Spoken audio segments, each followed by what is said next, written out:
राम राम शेतकरी मित्रांनो, मी संतोष रोडे पाटील, फळबाग सोबती.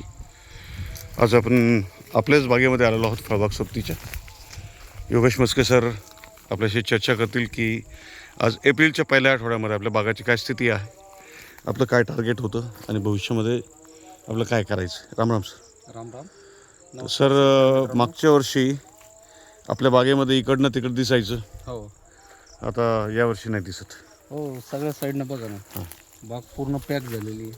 पानांची साईज, क्वालिटी आणि त्याचसोबत यावर्षी मालांचं म्हणजे माल फूट पण भरपूर आहे.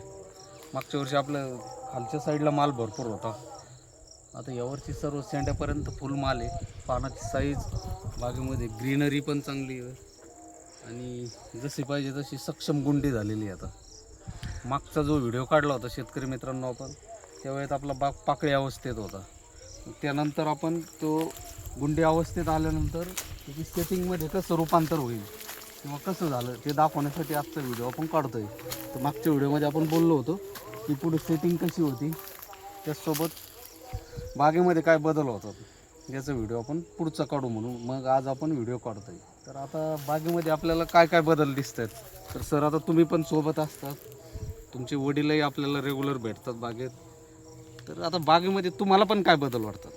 सर, बदलाच्या अगोदर एक गोष्ट मला सांगावं वाटेल की यावेळेस मागच्या वर्षी आपल्या बागाची हार्वेस्टिंग जी आहे, आपल्या बागाची हार्वेस्टिंग झाली डिसेंबर महिन्यामध्ये. बरं. आणि विशेष म्हणजे जो तानाचा काळ होता तो आपण तसं डिसेंबरच्या पहिल्या आठवड्यामध्येच हार्वेस्टिंगच्या अगोदरच बाग तानावर सोडून दिला होता. आणि यावर्षी 22 जानेवारीला हो हो आपण पहिलं पाणी दिलं.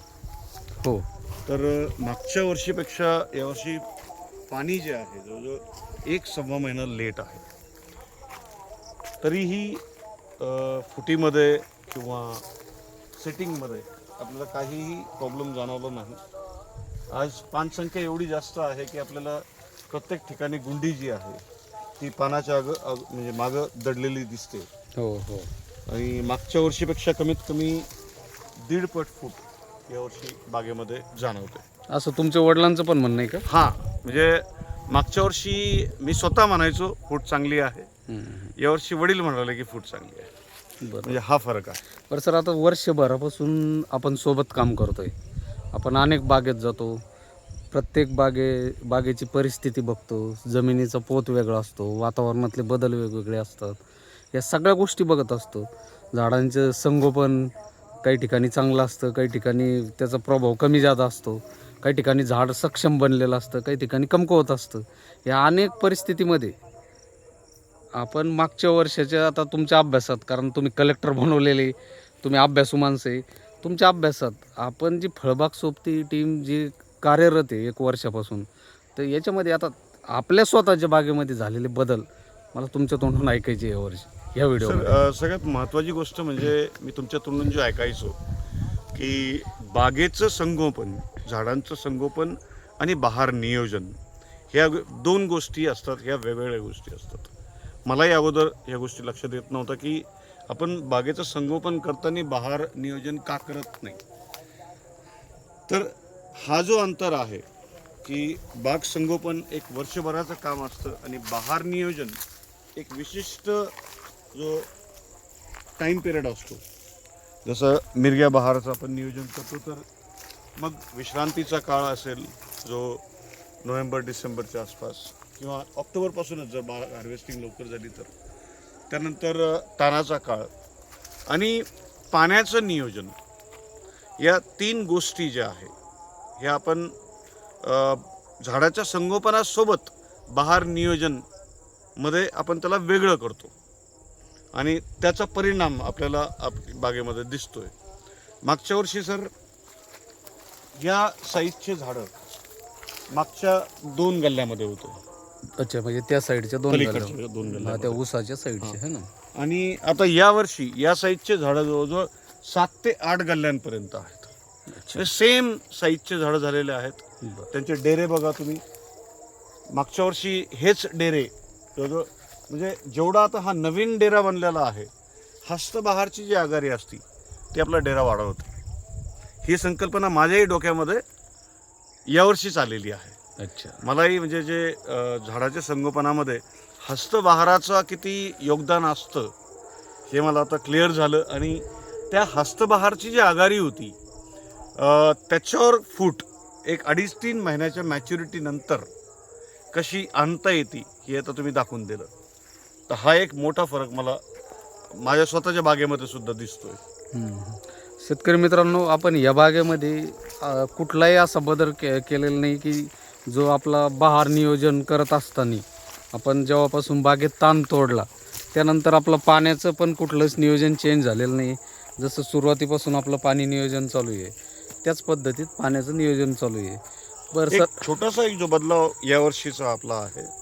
मागच्या वर्षी सर आपला बहार म्हणजे फळ जे आहे ते डिसेंबरमध्ये हार्वेस्टिंग झालं दिवाळीच्या नंतर. हो तर काय झालं होतं की गळफांद्या मागच्या वर्षी भरपूर होत्या. हो त्यामुळे गळफांद्यावरला जो माल आहे ना त्याच्यावर भाप लागणं, हो फायटोप्थोरा हो याचा थोडासा परिणाम आपल्याला दिसला. तर 1 टनच्या आसपास मागच्या वर्षी गळ झाली होती आपली. हो, पाणी होतं बागेत, पाणी त्यावेळेत. होतं बागेमध्ये, कारण जवळजवळ 1.5-2 महिना कंटिन्युअस पाणी बागेत राहिलं होतं.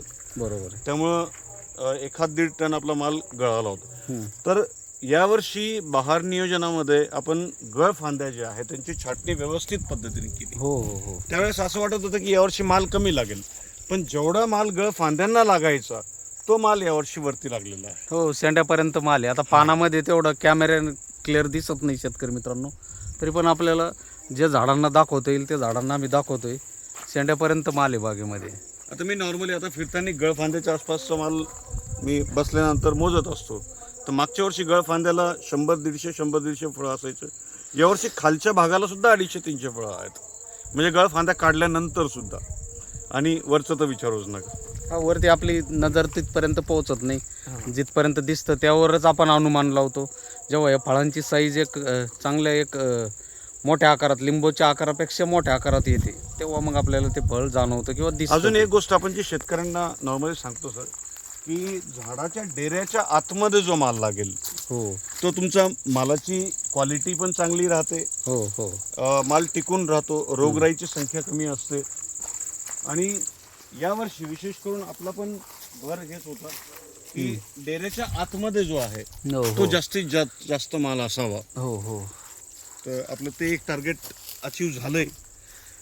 गळीचं जे आहे, हो तर गळीची खूप समस्या सगळीकडे आहे, पण विशेष करून आपल्या फळबाग सोबतीच्या बागांमध्ये गळीची एवढी समस्या नाही. आपण वेळेवर नियंत्रण मिळवलेलं आहे. आपल्या बागेमध्ये सुद्धा झाडाच्या खाली 1-2 गुंडी दिसली तर दिसते, बाकी आपल्याला कुठंच गळ ही समस्या जाणवत नाही.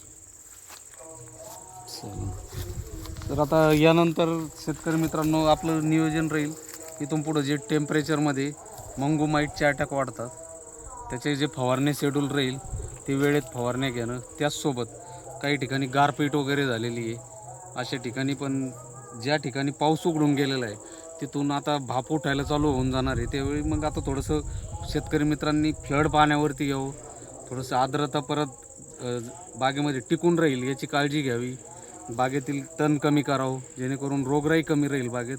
आणि येणाऱ्या काळामध्ये टेम्परेचरमध्ये एक 15-15 दिवसाची गॅपने अमावस्या पौर्णिमेचं जे शेड्यूल असतं ते गॅपनी मंगोमाईट असो, रश्यो शेकिडी असो किंवा आळीवर्गीय हे असो त्याच्यावरती नियंत्रण करण्यासाठी वेगवेगळ्या स्टेजमधल्या फवारण्या घ्याव्या. आता याचसोबत आपला नेक्स्ट जो व्हिडिओ राहील तो ज्या बागेमध्ये यावर्षी फूट कमी आणि त्या निमरक बहाराचं नियोजन कसं करावं तो आपण एक उद्या किंवा परवा व्हिडिओ बनवू सर. तो कारण यावर्षी काय झालं सर की पाऊस जास्त वेळ लागून राहिला. खूप पाऊस असल्यामुळं जे ताणाचं नियोजन आहे ते बऱ्याचशा शेतकऱ्यांचं हुकलं. उगलेलं आहे.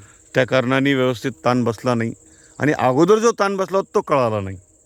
त्यामुळं फुटीचा परिणाम. आता मागच्या वर्षीच्या याच्यामध्ये आपण काही ठिकाणी हे पण पाहिलं यावर्षी की पाऊस झाल्यानंतर जी ताणावर बागं सोडली शेतकरी मित्रांनो, काही ठिकाणी त्याला वरचं पाणी पण गेलं नाही, त्याला मेहनत करून थोडेसे हलकी मेहनत करून रोटावेटर करून त्यांनी ताणावर सोडलेलं नाही, त्यामुळे तो योग्य ताण बागेत दिसला नाही आणि त्यामुळे मग फूट कमी राहिली. आणि आता जी तुमची रिकामी काडी आहे 4-5 महिन्यामध्ये तिनं भरपूर स्टोरेज त्याच्यामध्ये तयार केलेलं आहे. तर मग आपलं शेतकरी मित्रांचं वर्ष वाया जाऊ नये म्हणून थोडंसं मृग बहाराकडं त्या शेतकऱ्यांनी जावं आणि मृग बहार काढून परत त्यांना आंब्या बहारामध्ये सुद्धा नियोजन रोटेशनमध्ये यावं. नियोजन करता येतं ते रोटेशनमध्ये, पण मग त्या पद्धतीत त्यांना जावं लागेल. आणि मग आता त्याचं उद्या मृग बहाराचं नियोजन कसं करायचं ते आपण उद्याच्या व्हिडिओमध्ये क्लिअर, त्याच्यामध्ये मग स्टोरेज कसं द्यायचं, फवारण्या शेड्यूल कसं राहील, ताण किती दिवस द्यायचा, ते जमिनीच्या पोतेनुसार आपण ते ठरवू आणि उद्याच्या व्हिडिओमध्ये त्याचं डिटेल देऊ. आता ह्या बागेमध्ये मला अजून एक शेतकरी मित्रांना मेसेज द्यायचा आहे की जे नवीन शेतकरी असतील, ज्यांना नवीन मोसंबी लागवड करायची आहे, अशा शेतकऱ्यांनी जमिनीची प्रत अशी बघावी. कारण मागच्या 2-3 वर्षामध्ये